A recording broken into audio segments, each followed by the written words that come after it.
세상 가운데 무거운 짐을 질고 살아가는 우리의 삶의 모습이 참 힘겹게 살아가는 것 같습니다. 그런데 오늘 주신 이 찬양처럼 내게로 오라, 내게로 오라 말씀하시는 주님의 음성을 듣고 주님께로 나아가 주님을 만나는 복된 예배가 되기를 소망합니다. 전교인 수련회가 은혜 가운데 잘 마쳤습니다. 이제 우리는 그 전교인 수련회에 그 열매를 맺어가야 할 아주 중요한 시기에 놓여 있다고 생각을 합니다. 가을 볕이 굉장히 따갑고 열매가 주렁주렁 열리는 또 알곡이 꽉 차는 그런 시기를 지금 우리는 보내고 있는데요. 우리의 신앙에도 이런 열매가 가득 맺혀나기를 소망합니다. 그래서 여러분 예배와 기도와 말씀에 충실하고 집중할 수 있기를 소망합니다. 이 시간 우리 옆에 있는 분하고 서로 인사하시겠습니다. 사랑합니다. 존경합니다. 잘 오셨습니다. 예배 가운데 오신 여러분을 주님의 이름으로 환영합니다. 기도하겠습니다. 하나님 아버지 감사를 드립니다. 복된 주일 주님께로 나와 우리가 함께 예배하며 이 시간 하나님의 말씀 앞에 섭니다. 하나님 말씀하여 주시옵소서.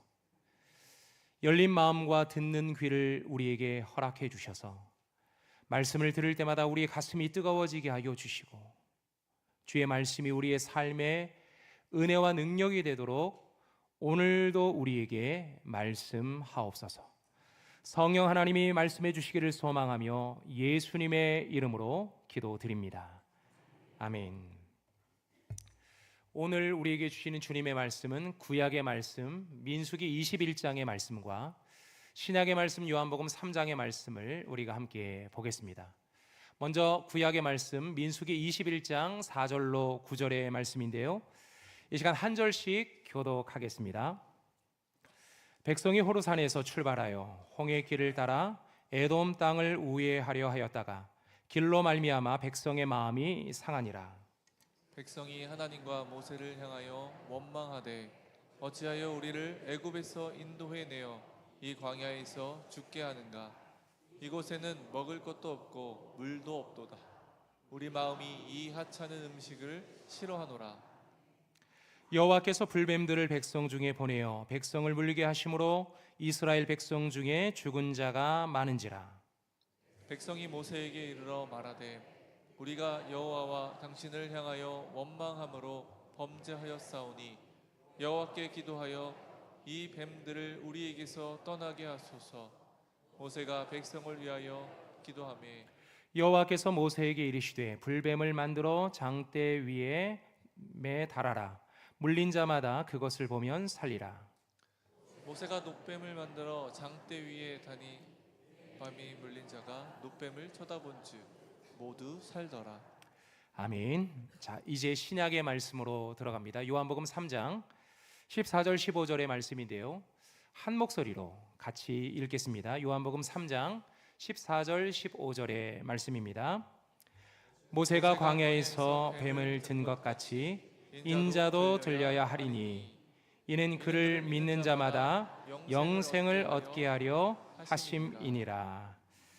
아멘. 이것은 주님의 말씀입니다. 고등학교 1학년 때로 기억을 하는데요, 고등부에서 여름 수련회를 갔습니다. 제 기억에 고사리 국민학교 분교였어요.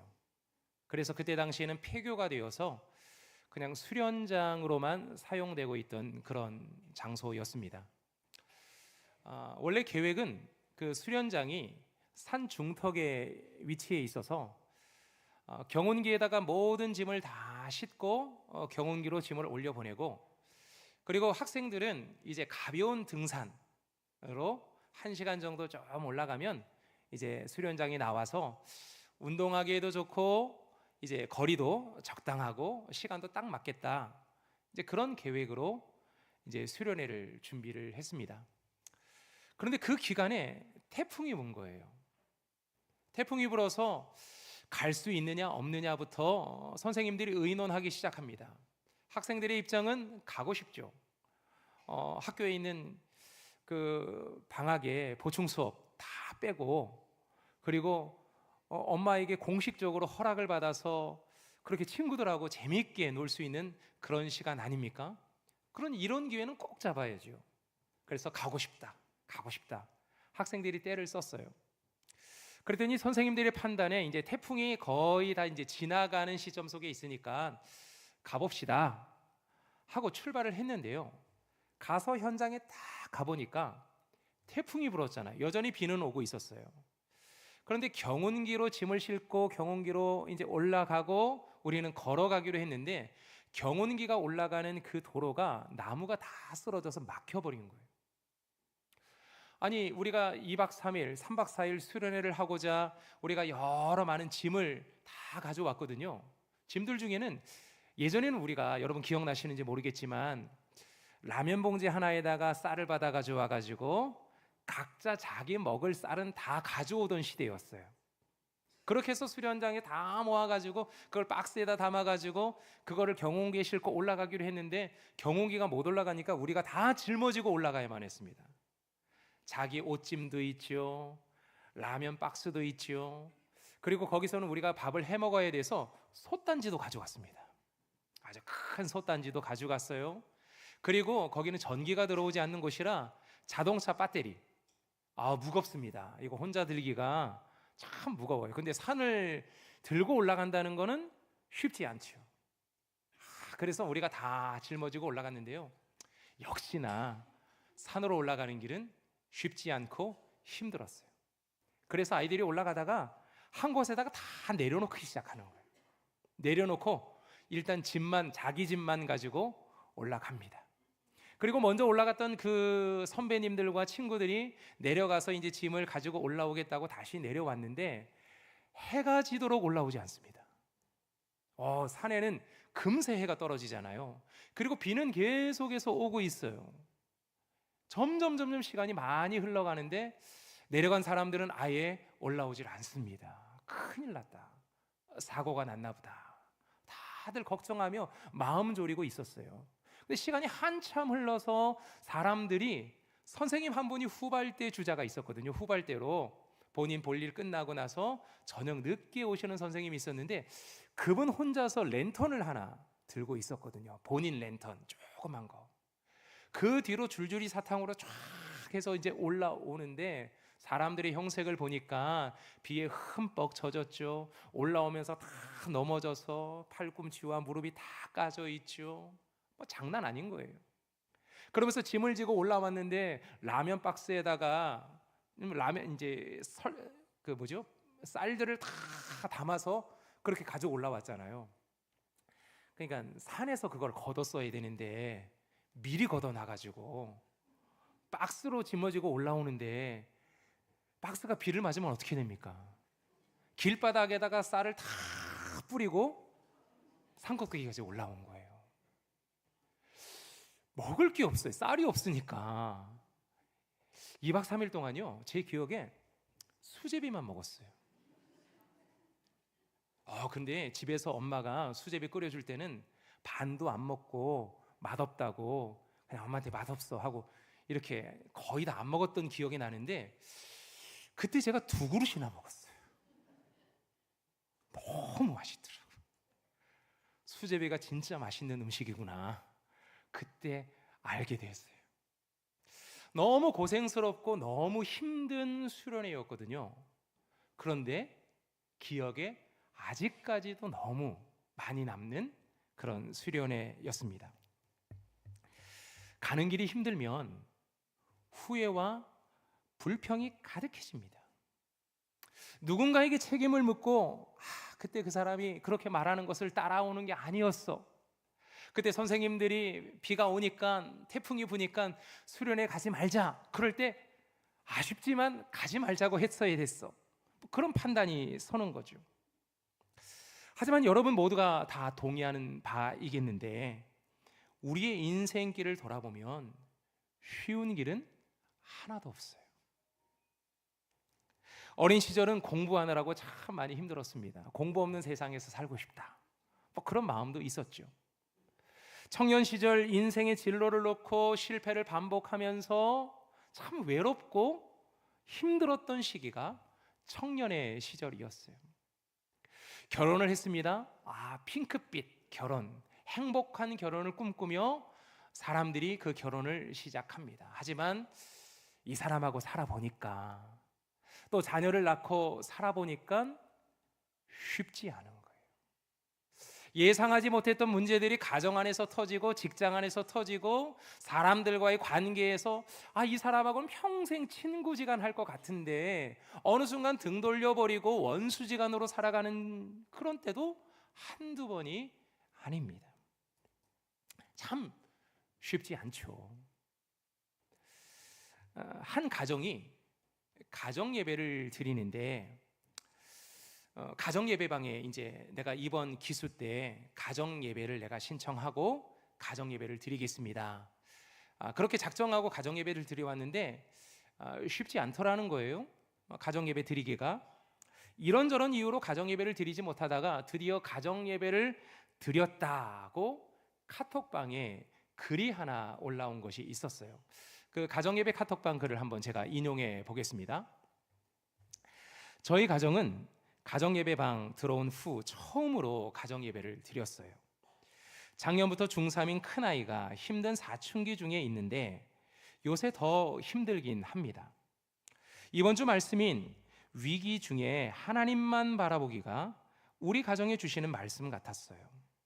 그동안 아이들에게 가정 예배 드리자고 했어도 각자 바빠서 흐지부지 했다가 이번엔 드릴 수 있어서 감사하고 기뻤답니다. 가정 예배 자리로 오기까지가 수많은 전쟁이 있었겠다, 그런 생각이 들더라고요. 기도하는 엄마들 시간에도 수련회 때에도 아이가 하나님을 인격적으로 만나기가 기도 제목이었는데 제가 너무 무지해서 고난은 없이 만나기를 기대했었나 봐요. 아이의 힘들고 지친 위기의 순간을 하나님만 의지하고 바라볼 수 있는 순간으로, 기도의 순간으로 바꿔주시는 하나님께 감사합니다. 힘든 일을 통해 하나님의 위로와 사랑을 아들이 처음으로 느껴볼 수 있기를 기도 중입니다. 계속해서 가정 예배 드리고 나누겠습니다. 이렇게 한 가정이 그동안 가정 예배를 드리고 싶었지만 참 쉽지 않더라는 거죠. 자녀 양육이. 그런 중에 가정 예배를 드렸다고 이렇게 글을 올렸는데 한 분이 답글을 이렇게 달았습니다. 첫 예배 축하드립니다. 사춘기 자녀 저도 절절했습니다. 너무 순종적인 아이가 원하는 모습대로 자라주어 자랑이었던 내 자녀가 나를 배신하는 위기, 절로 압살로마 했던 시간이 생각납니다. 자녀 덕분에 기도가 절실해지고 깊어지니 손해는 아니었구나, 돌아보니 감사하다는 고백을 하게 됩니다. 솔직한 나눔에 은혜 받았습니다. 두 가정 다 자녀 양육이 참 쉽지 않다, 그렇게 믿었던 자녀에게 배신감도 느끼고 그런 시간도 있었다, 그렇게 얘기를 하는 거죠. 우리 모두는 각자의 모양은 다르지만 분명 힘들고 어려운 길을 걸어가곤 합니다. 그래서 포기하고 싶어요.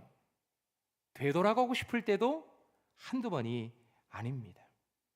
그리고 누군가를 원망하고 내가 그러려고 했던 것이 아니다, 그러면서 다른 사람 때문이라고 둘러댈 때도 있습니다. 이것이 오늘 우리가 살아가고 있는 우리의 삶의 모습, 인생의 모습인 거죠. 오늘 본문은 힘든 길을 만난 사람들의 이야기를 해주고 있습니다.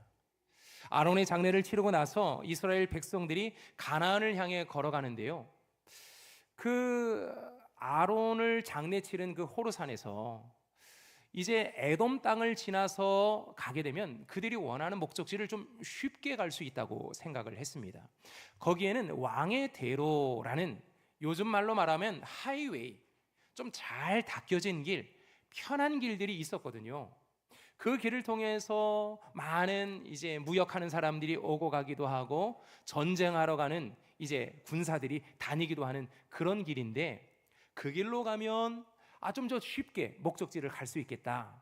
그래서 에돔 왕에게 길을 열어달라고 그렇게 부탁을 합니다. 하지만 에돔 왕이 완강하게 거부합니다. 우리 길을 지나가다가 그들이 돌변해서 우리나라의 모든 것들을 다 착취하고 빼앗아가고 약탈해가면 어떻게 하나? 그건 두려움이 앞선 거죠. 그러면서 막아섭니다. 절대로 안 된다. 지나갈 수 없다. 완강하게 거부합니다. 여기서부터 문제가 발생하는 거죠. 모든 일이 순조롭게 진행되면 아무런 문제가 없어요. 계획했던 대로, 예상했던 대로, 준비한 대로 일이 진행되면 아무 문제가 없어요. 하지만 뭔가 일이 꼬이고 미루어지면 문제가 발생하기 시작합니다. 에돔의 왕의 대로로 들어가고자 했지만 그들의 요청을 거절하게 되자 그들이 이제 그 길을 돌아서 가게 되잖아요. 힘든 길로 돌아갑니다. 돌아가는 길이 너무 힘들었어요.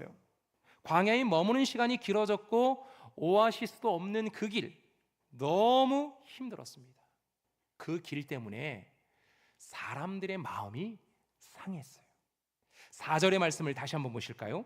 오늘 보면 4절의 말씀에 보면 이렇게 말씀합니다. 백성이 호르산에서 출발하여 홍해 길을 따라 에돔 땅을 우회하려 하였다가 길로 말미암아 백성의 마음이 상하니라. 여러분, 마음이 상하면 아무런 일도 하고 싶지 않아요. 모처럼 아빠가 이제 아이들과 함께 이제 오늘은 회식하자, 나가서 밖에서 먹자, 외식하자, 이렇게 해서 아이를 권면해서 이제 아이를 데리고 나가려고 합니다. 근데 사춘기 아이들이 잘 나가려고 하지 않아요. 그리고 첫째와 둘째가 선택하는 메뉴가 달라요. 하나이는 고기를 먹고 싶다고 하고 하나이는 회를 먹고 싶다고 합니다. 둘이 합의해라, 한 가지만 갈 수 있다.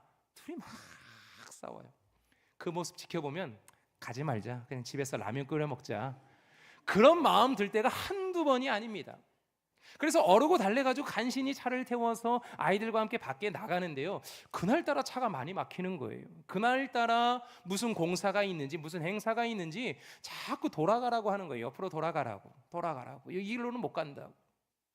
그렇게 한참을 돌아가고 있는데 아이가 멀미가 난다고 짜증을 내기 시작합니다. 투덜거리기 시작하는 거예요.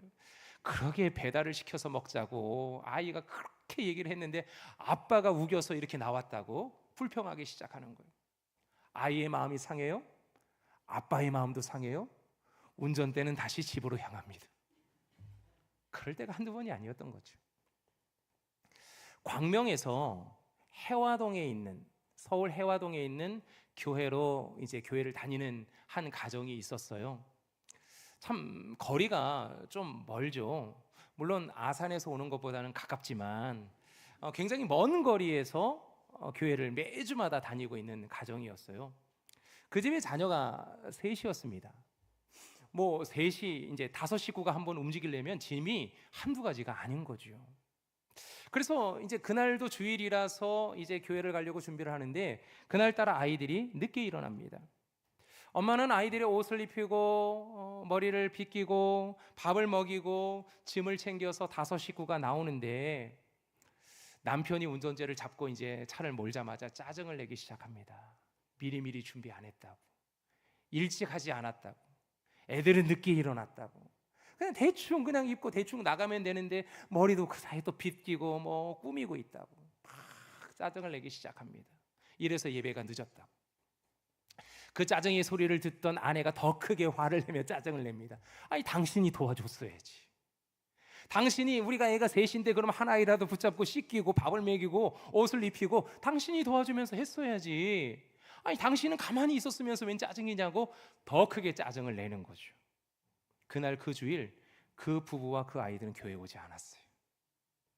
교회를 오다가 이 마음 상태로는 예배 드려봐야 은혜가 안 되고 교회 가봐야 별로 예배 드리고 싶은 마음이 안 생긴다.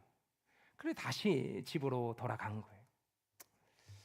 여러분, 마음이 상하면 교회 오기도 싫고요, 사람 만나기도 싫고 천국 가기도 싫다, 그렇게 말하는 사람들도 있습니다. 마음이 상하면 왠지 모르게 그런 마음이 드는 거죠. 여러분, 상했다, 마음이 상했다, 이 상했다라는 의미는 그냥 단순한 속상했다의 의미가 아닙니다. 훨씬 더 깊은 의미가 담겨져 있어요. 참을성의 한계가 찾아왔고 인내심의 바닥이 났다는 의미를 포함하고 있는 단어입니다.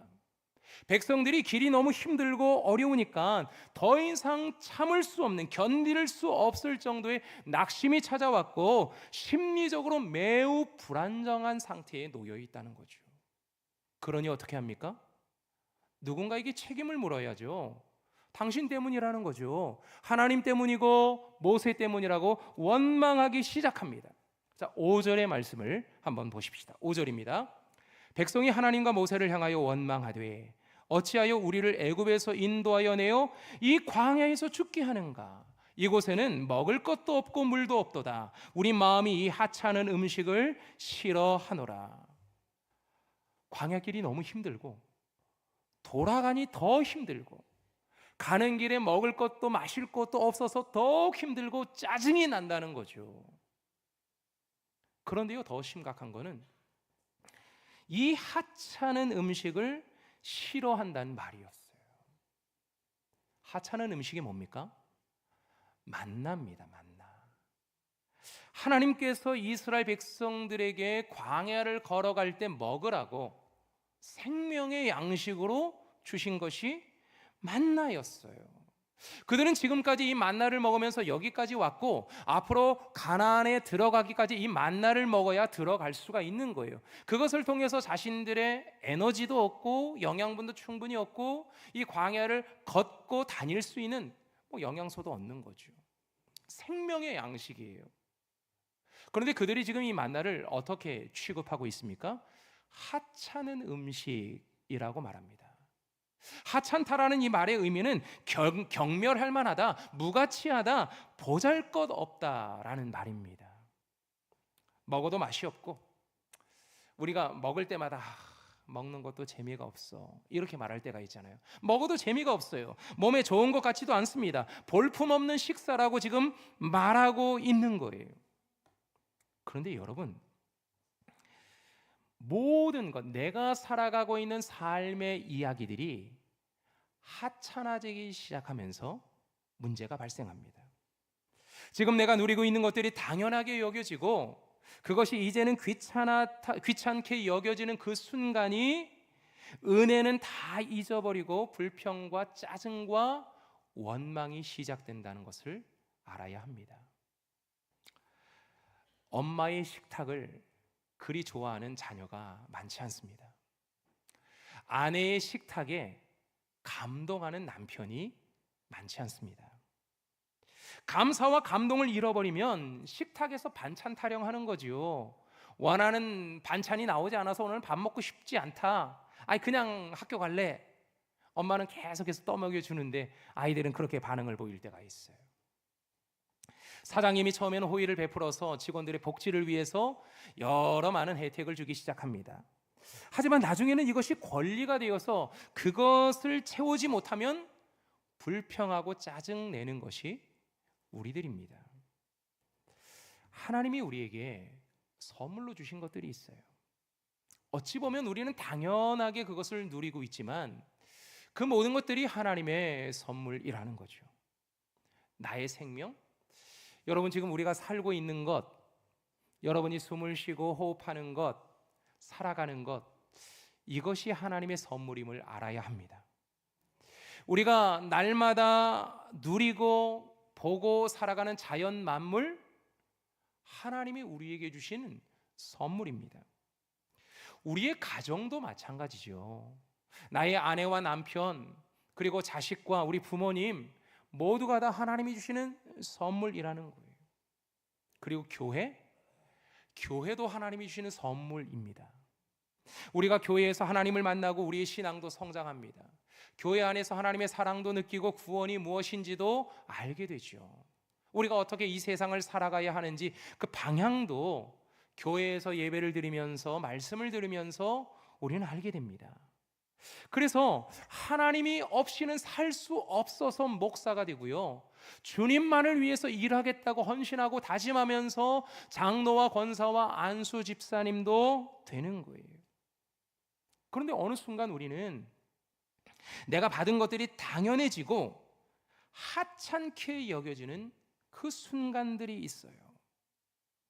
그냥 짜증이 나는 거죠. 그냥 불평이 나는 겁니다. 그냥 내가 목사인데 왜 나를 대접해 주지 않느냐, 그런 얘기들을 합니다. 아니 그래도 내가 이 교회 장로인데 아니 왜 나를 존중해 주지 않느냐, 내가 권사고 내가 안수 집사인데 교회에서 나의 지분이 있어야지, 그런 이야기를 하기 시작합니다. 그러면 어느 순간 그것들이 채워지지 않을 때 불평하고 원망하게 되는 거죠. 누군가에게 책임을 묻게 되는 거예요. 하지만 여러분, 감사를 잃어버리고 불평하고 원망하는 이스라엘 백성들이 어떻게 되었는지를 기억해야 합니다. 하나님이 그들을 심판하셨어요. 그들을 출애굽해서 구원하신 거죠.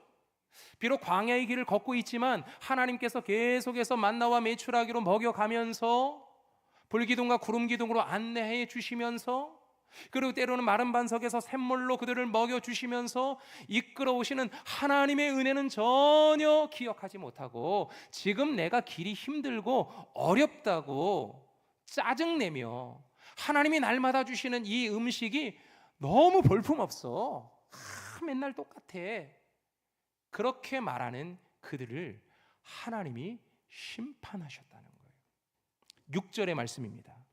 6절의 말씀을 우리 같이 한번 읽어볼까요? 6절입니다. 시작. 여호와께서 불뱀들을 백성 중에 보내어 백성을 물게 하심으로 이스라엘 백성 중에 죽은 자가 많은지라. 어떻게 됩니까? 하나님이 그들을 뱀이 많은 지역으로 이끌어 가십니다. 그래서 사람들이 뱀에 물리기 시작합니다. 여기서 말하는 불뱀이라는 것은 독사를 말하는 거예요. 여러분, 뱀에 물려본 적이 있습니까? 뱀에 물리면 어떻게 되죠? 아파요. 일단 아파요. 뱀에 물리면 아픕니다. 그런데 독사에 물리면 좀 다른 차원입니다. 독사에 물렸다는 것은, 독사에 물리면 몸이 붓거나 구토와 설사와 발열과 두통이 일어나기 시작합니다. 그리고 좀 더 심각해지면 실신하거나 전신마비나 시야가 흐려지고 호흡이 곤란해지기도 하고 경련과 쇼크로 심정지가 오기도 합니다. 죽는 거죠. 심각해지면. 그런데 지금 이스라엘 백성들이 광야 중에 뱀을 만났어요. 뱀에게 물렸어요. 그런데 죽어가기 시작하는 거예요. 아마도 이 아주 심각한 상태, 경련과 쇼크로 인한 심정지들이 사람들 가운데 계속해서 일어나고 있는 것이 아니었을까, 그렇게 생각이 돼요. 그런데 여러분, 갑자기 우리가 예배를 드리고 있는데 뱀 한 마리가 등장했어. 그래서 여기저기 앞에 있는, 맨 앞에 있는 사람들부터 물어가기 시작합니다. 다음 주부터는 맨 뒷자리에 앉아야 되겠죠? 그럼 맨 뒷자리부터 등장할 수도 있으니까 가운데 자리부터 앉으셔죠. 그런데 뱀에게 누군가가 물려서 계속해서 죽어간다고 한번 생각을 해보세요. 공동체가 난리가 나겠죠. 사람들이 다 놀래고 무서워하고 도망가고 뱀에 물리고 싶지 않아서 아둥바둥 난리가 나겠죠. 하지만 수많은 뱀들로 인해서 오늘 성경에 보면 참 많은 사람들이 죽었다, 그렇게 성경은 고백하고 있습니다. 사람들이 아우성을 칩니다. 살려달라고 아우성을 치는 거죠. 빨리 이 뱀의 문제를 해결해달라고 아우성 칩니다. 그런데 이 뱀이 한두 마리가 아니에요. 자신들의 힘으로 이 뱀을 처리할 수가 없는 거죠. 마치 10가지 재앙 속에서 하나님이 개구리도 보내고 메뚜기도 보냈잖아요. 그것처럼 감당할 수 없는 숫자가 밀려오니까 그들이 하나님 앞에 부르짖기 시작합니다. 우리가 하나님을 원망해서 하나님 앞에 불평을 쏟아내서 우리가 지금 이 뱀에 죽게 되었으니 우리를 좀 불쌍히 여겨달라고, 긍휼을 베풀어 달라고 하나님 앞에 그렇게 간절하게 매달리기 시작합니다. 그러자 하나님이 그들을 구원해 내셨는데요, 8절 9절의 말씀입니다. 하나님이 그들이 비록 범죄했고 하나님 앞에 원망하며 불평하면서 그런 심판을 받게 되었지만 하나님을 찾고 자신의 죄를 뉘우치고 회개하면서 하나님 앞에 나갈 때 하나님은 그들을 이렇게 구원해 주신 거예요. 8절 9절의 말씀입니다. 우리 같이 한번 읽어보죠. 여호와께서 모세에게 이르시되 불뱀을 만들어 장대 위에 매달아라. 물린 자마다 그것을 보면 살리라. 모세가 놋뱀을 만들어 장대 위에 다니 뱀에게 물린 자가 놋뱀을 쳐다본즉 모두 살더라. 아멘. 여러분, 뱀에게 물린 사람들에게 하나님께서 치료하는 방법을 알려주셨는데, 뱀 모양으로 생긴 놋뱀을 만들어서 장대 위에 달고, 그리고 그것을 쳐다보면 살 것이다, 그렇게 말씀해 주십니다. 자, 여러분들이 지금 뱀에 물렸어요. 여기저기 많은 사람들이 죽어갑니다. 아니, 나도 이제 곧 죽을 것 같아요. 갑자기 숨이 가빠지고 시야가 흐려지고 갑자기 경련이 일어나고 쇼크가 찾아오고 있는 그런 상황이에요. 그런데 이런 말씀을 하나님이 주시는 거죠. 놋뱀을 쳐다보면 살 것이다. 자, 그러면 어떻게 하겠습니까? 놋뱀을 쳐다보시겠습니까? 아니면 그게 무슨 과학적으로, 논리적으로, 의학적으로 그게 맞는 말이냐, 말이 되는 얘기를 해야지, 그러면서 쳐다보지 않고 어떤 다른 방법론을 찾아가시겠습니까? 어떻게 하시겠습니까? 여러분, 놋뱀을 쳐다보면 왜 사는 걸까요? 놋뱀이 능력이 있습니까? 거기에 있는 그 놋은 어떤 아주 여러 많은 원적외선, 고주파, 어떤 특별하게 치유하는 어떤 광선이 막 비춰져 와가지고 그 근처에만 가면 막 병이 낫고 치유되는 그런 어떤 과학적인 어떤 그런 것들이 그 놋 안에 담겨져 있는 겁니까? 잘 몰라요. 놋으로 만든 그 뱀을 쳐다본다고 해서 병이 낫는다? 이건 비상식적이죠. 비과학적이에요. 비의학적입니다. 그걸 믿는다는 것 자체가 이상한 거죠. 분명히 이상한 행동입니다. 하지만 하나님께서 뭐라고 말씀하십니까? 지금 살 수 있는 방법은 놋으로 뱀을 만들어서 그것을 쳐다보면 산다는 거였어요. 이것은 무엇입니까? 이스라엘 백성들이 지금 광야를 걸어오면서 하나님을 믿지 못하고 하나님을 신뢰하지 못하고 계속해서 불순종하면서 하나님 앞에 원망하고 불평하는 사람들이었어요. 그것이 문제였거든요. 뱀에 물린 것이 문제가 아니라 그 전에 하나님 앞에서 원망하며 불평하며 살았던 그들의 어떤 삶의 자세, 하나님을 바라보는 시각, 그들의 불순종, 믿음 없음이 문제였던 거거든요. 그러니 하나님께서 믿음으로 하나님을 바라보아라, 그렇게 말씀하시는 거죠. 하나님이 말씀하신 이 치료의 방법은 하나님이 하신 말씀이니까 순종하며 주님을 바라보아라, 그렇게 말씀하시는 거죠. 그래서 놋뱀을 쳐다볼 때는 자신의 죄가 떠올랐을 겁니다. 하나님 앞에 불순종했던 자신의 죄. 그리고 놋뱀을 쳐다봤을 때는 그 놋뱀을 통해서 나를 치유하시겠다고 하신 긍휼의 하나님, 은혜의 하나님, 치유의 하나님을 바라보았을 거예요. 그리고 하나님을 믿고 신뢰하는 그 믿음으로 나아갈 때 내 병이 치유되는 은혜를 보여주신 거죠. 이스라엘이 비록 죄를 범했지만 하나님은 그들의 죄를 용서하시고 구원하십니다. 이것이 광야에서 원망하고 불평했던 이스라엘 백성들에게 던져주고 싶으셨던 하나님의 핵심 메시지였던 거죠. 우리도 우리 주변에 불뱀을 만난 이스라엘 백성들처럼 죄의 뱀에 물려서 죽어가는 사람들이 참 많이 있습니다. 하나님께서 우리 가정을 주셨는데, 가정 안에 남편도 주시고 아내도 주셨는데 남편을 하찮게 여기고 다른 남자를 바라보는 것, 아내를 하찮게 여기고 다른 여자를 바라보는 것, 성경은 이것을 죄라고 말합니다. 자식을 하나님께서 주셨어요. 그리고 그 자녀에게 믿음으로 양육하며 가나안 땅, 축복의 땅이면서 기회의 땅, 하지만 유혹의 땅이어서 하나님의 심판을 받을 수도 있는 그 땅을 살아가고 있는 우리의 자녀들에게 하나님의 말씀으로 믿음으로 그 자녀들을 양육해라. 그렇게 하나님이 맡겨주셨는데 그 자녀를 나의 욕심을 채우는 통로로 사용할 때 그것을 죄라고 말씀하십니다. 하나님의 성공 방법인 하나님의 말씀을 가르치기보다는 세상의 성공 방법을 가르치기에 바빴던 것을 죄라고 말씀하시는 거죠. 하나님은 우리에게 수고의 열매로 물질을 주셨어요. 차고 넘치도록 받은 분들도 있고 쓰고 나눌 수 있는 만큼 하나님이 우리들에게 주셨다. 그런 분들도 있습니다. 이것으로 이웃을 사랑하라고 하셨는데 내 창고만 더 크게 짓고 내 배만 채워가고 있다면 이것도 죄입니다. 성공과 탐욕이라는 우상에 빠진 사람들의 모습인 거죠. 그리고 무엇보다도 내게 주어진 것에 감사하지 못하고 길이 힘들고 험하다고 하나님의 은혜를 잃어버리고 또 하나님께서 주신 그 은혜를 가볍게 여기고 하찮게 여기며 살고 있는 분들도 계시는데 성경은 이것도 죄라고 말씀합니다. 그 죄로 인해서 뱀에 물려서 죽어가고 있는 거죠.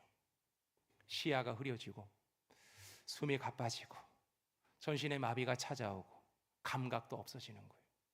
그런데 내가 그 죄의 불뱀에 물려서 죽어가고 있는데 죽어가고 있는 것 또한 깨닫지 못하는 더 큰 심각한 상태에 빠지신 분들도 참 많이 있습니다. 이런 상태에 우리가 놓여져 있다면 우리는 어떻게 해야 할까요?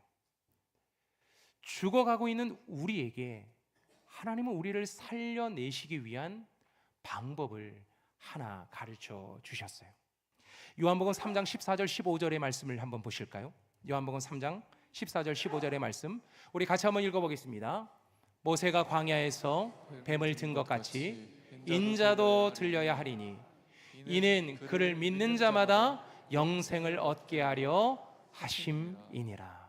아멘. 하나님의 명령으로 모세가 놋뱀을 만들어서 그 놋뱀을 장대 위에 달아서 그것을 바라본 사람마다 살게 하셨잖아요. 그것처럼 하나님께서 우리를 살려내기 위한 하나님의 장대가 높이 세워져 있다는 거예요. 우리가 죄라는 불뱀에 물려서 죄에 빠져 있고 죄로 죽어가고 있는 우리를 살려내시기 위해서 하나님은 그의 아들 예수 그리스도를 이 땅에 보내셨고 그의 아들이 십자가에 달려 죽게 하셨어요. 보혈을 흘리시며 그 보혈이 우리의 모든 죄를 씻게 해주셨어요.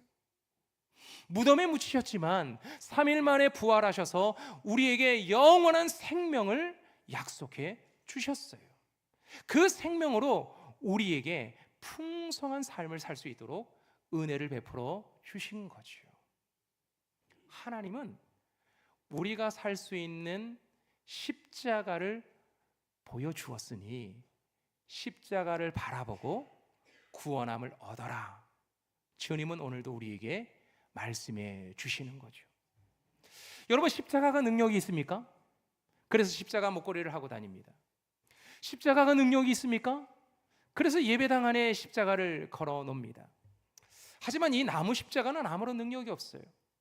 놋뱀이 능력이 없는 것처럼 나무 십자가는 아무런 능력이 없어요. 그래서 우리의 숭배, 우리의 예배의 대상은 이 나무 십자가가 사실은 아닙니다. 나무에 달리신 예수 그리스도이시죠. 예수 그리스도가 이 땅에 오셔서 우리를 위하여 십자가를 지신 그 사건이 우리에게 중요한 거예요. 그 십자가 위에서 죽으신 예수 그리스도가 우리에게 중요한 거지요. 그리고 무덤문을 열고 부활하신 예수 그리스도가 우리에게 중요한 거예요. 그래서 날마다 우리는 십자가를 바라볼 때 누구를 바라봅니까? 예수를 바라봅니다. 십자가에 달리신 예수를 만나는 거예요. 나 같은 죄인을 사람들은 나를 하찮게 여기고 나를 볼품없다고 말하고 나를 부족하다고 얘기하는 이 세상 속에 힘들게 살아가고 지치며 살아가고 지난주에도 분명히 하나님의 말씀을 듣고 위로도 받고 가정으로 돌아가고 일터로 돌아갔지만 여전히 내 입술에는 은혜의 말보다는 뱉어내는 말이 중요하다고 해서 은혜의 말만 하기로 다짐하고 가정으로 돌아갔는데 여전히 원망하고 여전히 짜증내고 여전히 불신하고 살아가는 나 같은 죄인을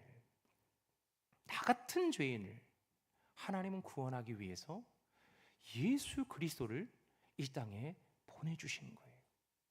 그 예수 그리스도를 바라볼 때 우리 마음속에 있는 모든 어둠이 물러가고 모든 죄가 씻겨지고 우리가 구원함을 받았던 놀라운 은혜를 경험한 사람이라는 것을 우리 주님은 오늘도 우리에게 말씀해 주시는 거죠. 십자가 내가 처음 볼 때에 나의 마음의 큰 고통 사라져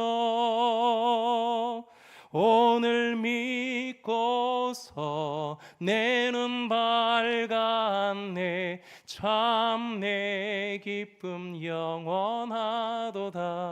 우리 함께 다 같이 한번 불러볼까요?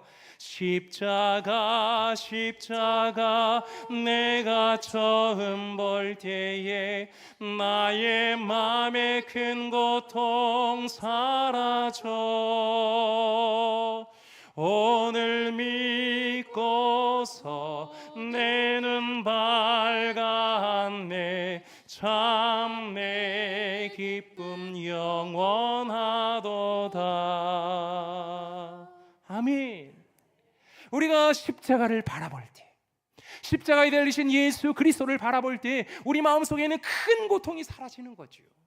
우리를 억눌렀던 죄의 짐이 벗겨지는 거예요. 우리가 뱀에 물려서 죄라는 뱀에 물려서 우리가 기력이 약해지고 신앙이 약해지고 점점 죽어가고 있는 그런 상태였지만 우리가 예수 그리스도를 바라볼 때 나의 모든 죄의 짐을 지고 죽으신 예수 그리스도를 바라볼 때 죄의 짐이 벗겨지는 그 은혜를 경험하게 되는 거죠.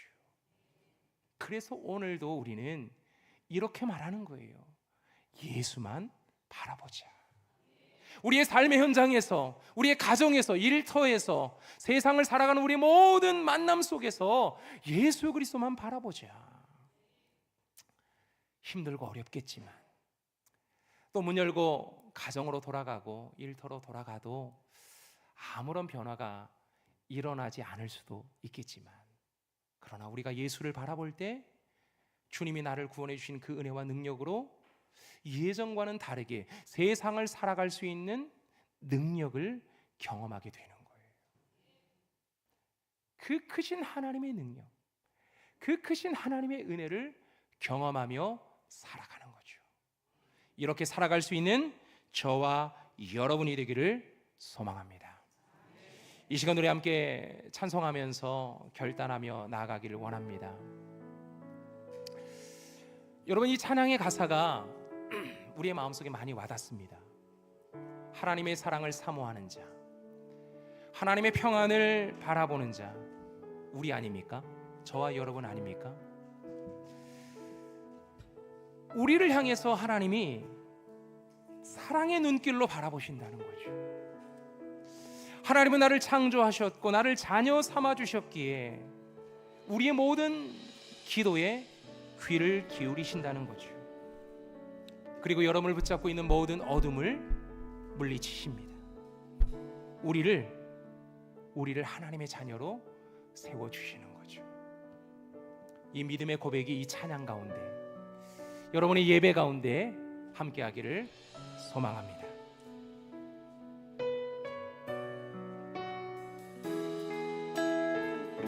하나님의 사랑을, 하나님의 사랑 사모하는 자, 하나님의 평안을 바라보는 자, 너의 모든 것 창조하신 우리 주님이 너를 얼마나 사랑하시는지. 아멘. 하나님의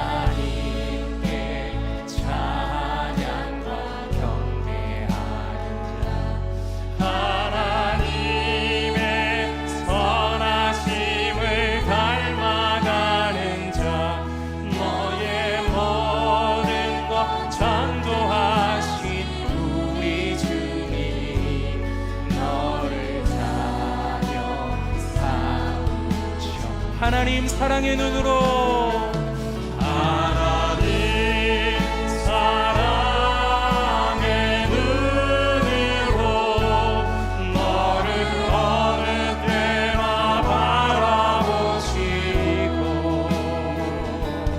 하나님 인자한 비로소 언제나 너에게 기울이시니 어두움에 밝은 빛을 비춰주시고 너의 작은 신음에도 응답하시니 너는 어느 곳에 있든지 주를 향하고 주만 바라보고 우리 다시 한번 찬양할까요? 하나님의 사랑을 사모하는 자 하나님의 사랑을 사모하는 자 하나님의 평안을 바라보는 자 너의 모든 것 창조하신 우리 주님이 너를 얼마나 사랑하시는지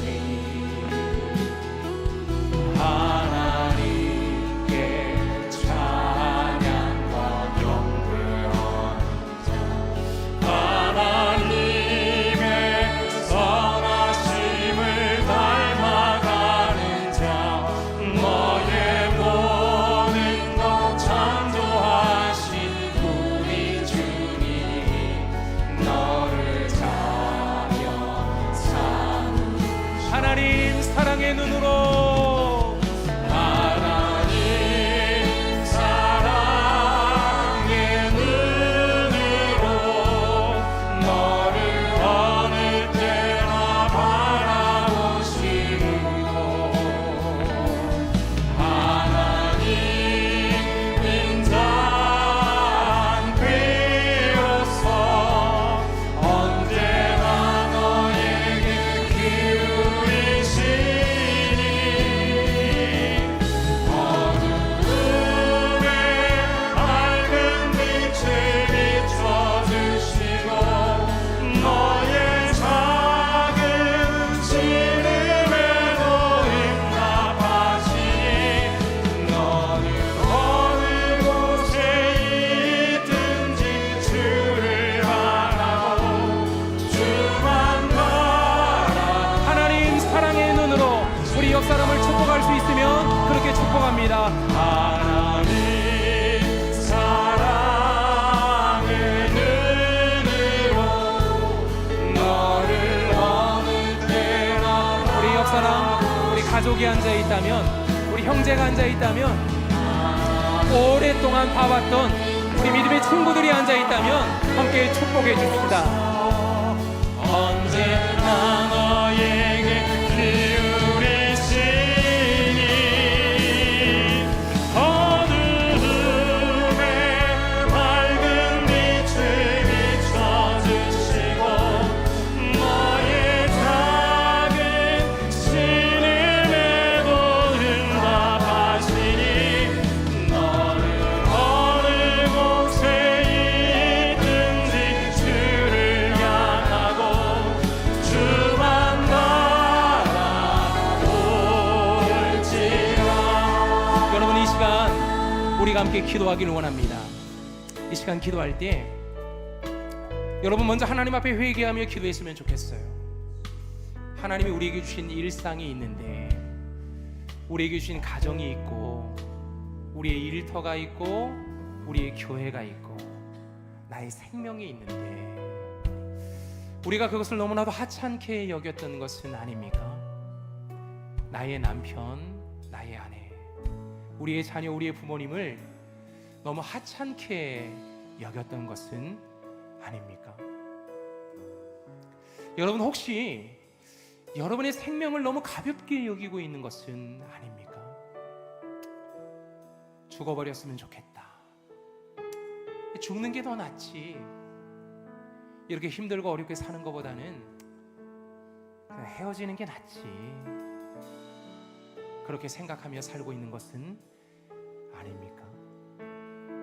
하나님이 여러분에게 직분을 주셨어요. 사명을 주셨어요. 하나님의 나라와 주님의 영광을 위하여 쓰임받도록 사명을 주시고 직분을 주셨어요. 사명도 주셨어요. 교회에서 주신 사명들이 있어요. 처음에 그 직분을 받을 때는 뜨겁게 감사하면서 그 직분을 감당하다가 이제 한 10년 차 되고 뭐 한 시간이 흘러버리니까 그냥 하는 거지 뭐, 그냥 나 정도면 아무것도 안 해도 돼, 모든 사명 다 내려놓고 주저앉아 있는 것은 아닙니까? 하나님은 사명자에게 은사를 주시고 능력을 주십니다. 그 사명을 감당할 수 있는 은혜도 주시는 거죠. 사명 잘 감당하라고 우리를 계속해서 세워주시는 거예요. 그런데 우리에게 주신 이 사명을 너무 하찮게 여겼던 것은 아닙니까? 하나님의 책망이 있다는 것을 기억합시다. 하나님을 두려워할 줄 알아야 돼요. 하나님 앞에 오늘도 회개하며 기도합시다. 하나님께 주신 사명에 감사하며 하나님 앞에 다시 한번 예수 십자가, 나를 위하여 흘리신 예수 그리스도를 바라보며 주님께서 주신 사명 감당해내겠습니다. 하나님 앞에 기도하며 나아가겠습니다. 하나님 아버지 감사합니다. 아버지 하나님, 오늘도 우리를 이 자리로 이끌어 주시며 하나님의 사명의 자리로, 은혜의 자리로, 직분의 자리로 우리를 여기까지 인도해 주신 하나님의 은혜에 감사를 드립니다. 아버지 하나님, 그러나 우리가 걸어가는 이 인생길이, 이 광야길이 힘들고 어려워서 아버지 하나님, 이 길이 하나님께서 그동안 우리에게 베풀어 주셨던 그 은혜가 너무 하찮은 음식으로 하찮게 여겨지며 아버지 하나님을 함부로 대했던 것은 아닙니까? 원망하고 불평하며 하나님 앞에 짜증을 부렸던 것은 아닙니까? 하나님 아버지, 우리를 불쌍히 여겨 주시옵소서. 우리가 죄라는 뱀에 물려서 죽어가고 있는데도, 아버지 하나님, 우리가 사명을 잃어가고 있는데도, 우리가 사명을 내려놓고 살아가고 있는데도 아버지 그것을 깨닫지 못하고 아버지 하나님 죽어가고 있는 영혼들은 아닙니까? 하나님이 우리를 불쌍히 여겨주시고 긍휼히 여겨주시옵소서. 우리에게 주신 사명을 다시 한번 붙잡을 수 있도록 오늘도 예수의 십자가, 나를 위하여 피 흘리신 예수의 십자가, 나를 위하여 구원하신 예수의 십자가를 다시 한번 바라보며 무덤의 문을 열고 다시 부활하신 예수 그리스도, 우리에게 영생을 주시며 풍성한 삶을 허락하신 예수 그리스도를 다시 한번 바라보며 우리의 인생길을 걸어가며 사명의 길을 걸어가길 원하오니 아버지 하나님 역사하여 주시옵소서. 아버지, 오늘도 예배의 자리가 하나님을 만나는 기쁨의 자리가 되길 원합니다. 다시 한번 사명이 다시 한번 뜨겁게 일어나는 소망의 자리가 되길 원합니다. 성령이 강하게 임하는 하나님의 은혜의 자리가 되길 원합니다. 아버지 하나님 역사하여 주시옵소서. 오늘도 예배하는 모든 심령마다, 그들의 가정마다, 일터마다 하나님의 크신 권능이 강하게 임하기를 소망하오니 함께하여 주시고, 우리가 입술을 열어 다시 한번 결단하며 기도할 때 아버지의 크신 권능을 경험할 수 있도록 아버지 하나님 역사하여 주시옵소서. 모든 기도하는 심령마다 성령이 강하게 임하기를 원하오니 함께하여 주시옵소서. 아멘.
아멘.